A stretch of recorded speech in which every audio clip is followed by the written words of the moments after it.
புதுச்சேரியில் பொறியியல் பேராசிரியர்களுக்கான தேசிய மாநாடு முன்னாள் மத்திய அமைச்சர் டாக்டர் சத்யபால் சிங் துவக்கி வைத்தார். புதுச்சேரி தனியார் பொறியியல் கல்லூரியில் இந்திய தொழில்நுட்ப கல்வி சங்கத்தின் 55வது தேசிய வருடாந்திர பேராசிரியர்கள் 2ஆம் நாள் மாநாடு இன்று துவங்கியது. மாறி வருகின்ற செயற்கை நுண்ணறிவு போன்ற தொழில்நுட்பத்திற்கு இணையாக நிலையான எதிர்காலத்திற்கு கல்வி முறையை வடிவமைப்பதை குறிக்கோளாக கொண்டு கல்வி மறு உருவாக்கம், நிலையான எதிர்காலத்திற்கான கல்வி என்ற கருத்தை மையமாக கொண்டு இம்மாநாடு நடைபெற்றது. தஷஷீலா பல்கலைக்கழக வேந்தர் தனசேகரன் நிகழ்ச்சியினை தொடக்கி வைத்தார்.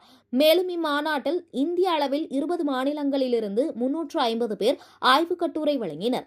மாநாடு குறித்து முன்னாள் மத்திய அமைச்சர் சத்யபால் சிங் கூறுகையில், பொறியியல் இன்றி உலக அளவில் எந்த ஒரு இயக்கமும் கிடையாது. இதற்கு பொறியியல் ஆசிரியர்களுக்கு பயிற்சி அவசியம். அவர்கள் மாற்றத்திற்கு தேவையான ஒரு மாணவர் குழுவை உருவாக்க முடியும் என்றார். மேலும் பேசிய அவர், உலக அளவில் சுற்றுச்சூழல் பாதிப்பு, பூமி வெப்பம் போன்ற பிரச்சினைகளை சமாளிக்க பொறியியல் அறிவு தேவை. இதனை நிறைவேற்ற ஆசிரியர்களை மாணவர்கள் முன்னெடுத்து செல்ல வேண்டும் என்று முன்னாள் மத்திய அமைச்சர் டாக்டர் சத்யபால் சிங் கூறினார்.